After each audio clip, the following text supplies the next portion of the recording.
Everything I talk about work or whatever, it's my personal opinion. It's got nothing to do with my employers. This is me.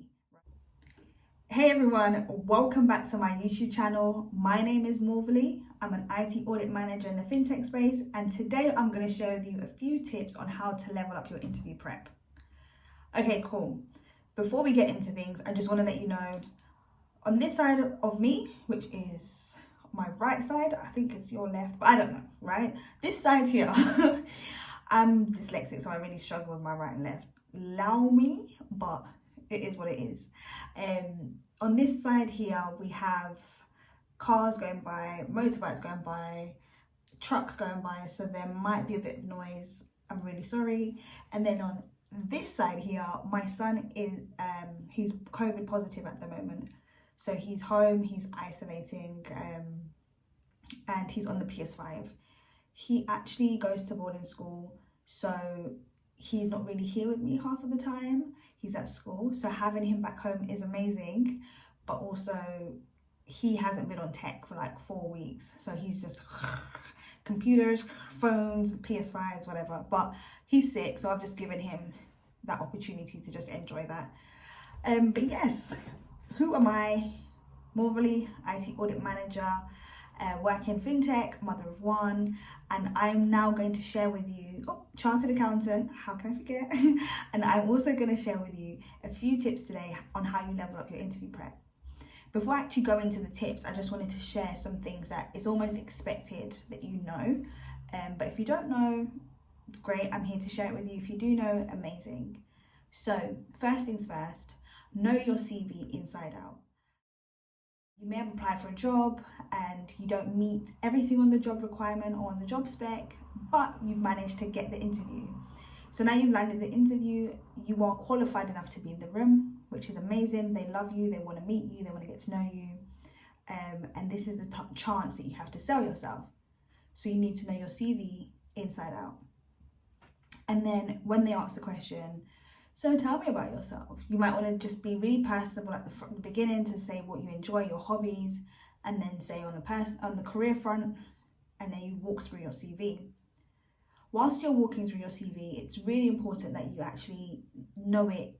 It's almost like you're reading off a bit of paper, like you know it back to back. It's airtight, you know everything, because it just kind of shows that you're prepared. But also when you're walking through your CV, what I would definitely say is state a key achievement. So for example, everything I talk about work or whatever, it's my personal opinion. It's got nothing to do with my employers. This is me. I think I was there for like 2 years, going on 3. And when I interviewed for one of my other roles, I said, at KPMG, at AIG, I worked there for 2 years.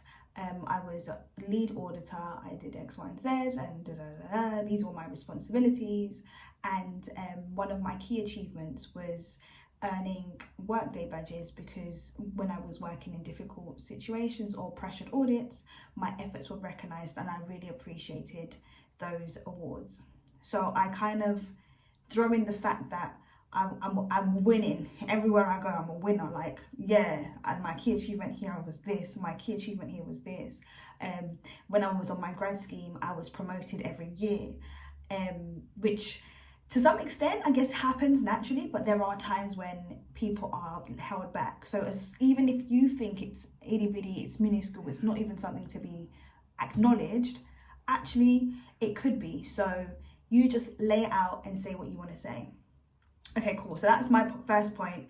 Know your CV inside out and always state a key achievement.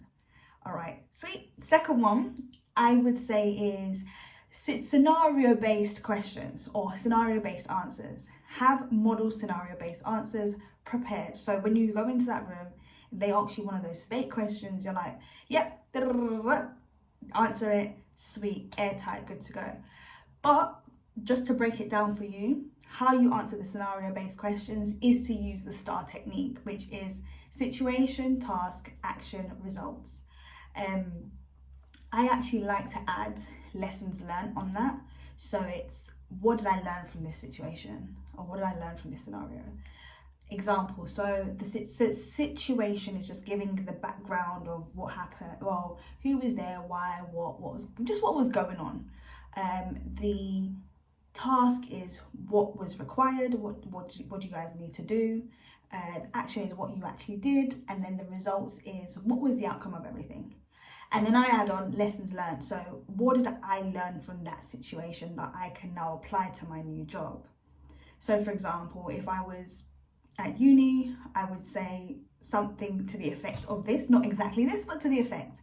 I had group work and we had to deliver a business plan, and off the business plan, we separated the tasks equally, and we all went off and did our own thing.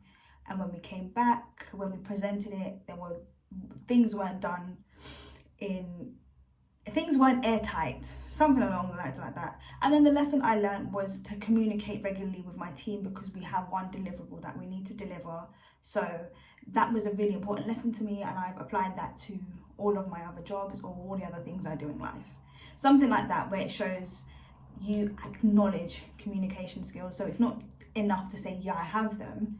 That scenario has shown that you do have them, and it's so unrelated to being even asked about it. So that's what I like to do on every single scenario, whether it's positive or negative. I will always add a lessons learned. Does that make sense? If it doesn't, comment. If it does, thumbs up. I just really need you guys to like, share and subscribe, really. But yeah, that's that bit. Is there anything else I think you guys need to know? Not really. Just have a read of the job description. That's really important. Really really go in and know what you're actually going to interview for. And there's bits that may be a bit obscure, then you can use that to ask questions like, so what does this look like? A day in the life of my role, what's that about? Or you can even ask, is there someone who does my job at the moment or in my team that I can have a chat with, just to understand the organization? But you know, when you're saying all these things, you need to say it with a smile, because I think psychologically messages are received better when you're smiling. So smile. So yeah. Okay, so let's get into my tips now. So 3 different places you guys can look at to find information about a company by just using their company website. And most companies tend to have this, whether their website is terrible or not. But just look at, first, the About Us page, second, the press release pages, and then third, the annual reports, right? I love the annual reports. I'm a chartered accountant, so I'm always going to be like, annual reports. But it's actually not to look at the numbers. I would suggest looking at the numbers if you're an accountant, because you're looking for an accounting position, or you're going for an accounting role or an FP&A role or an analytical role. That's when I would suggest looking at the numbers. But if not, just look at the report on a high level. So let's get into it. The About Us page. If you go onto the About Us page, you'd be able to see the aims, the values, and the goals of the organization. And then you can kind of analyze the vibe. Is this somewhere you want to work? Do you feel like this is the employer you want to like give your time and energy to, if you're in the position to make those decisions? If you're not in the position and you're just like, I just need to get my foot through the door, or I just need this experience and I've got the interview, you use that About Us page to say, yeah, I love the company. I love that you stand for default to transparency. I love that you stand for everybody gets stuck in. I love that you stand for customer first. Secondly, we've got, no, it's this, I don't even know. I say a thing, turn up, turn up, turn up, turn up, turn up, turn up. Turn up, turn up. All right, let's go, baby. Let's go, baby. Let's go, baby. All right, cool. Hey everyone, welcome back to my channel. My name is Morvialee. I'm an IT audit manager in the fintech space, and today I'm going to share with you a couple of tips on how to actually level up your interview prep. Yes, I've written an article about it, and thank you guys so much, because as of today, I think I've got 445 reads, which is for me is amazing because I just put the information out and did not expect anything. If you guys want to check it out, please have a look in the bio. I will put the link there.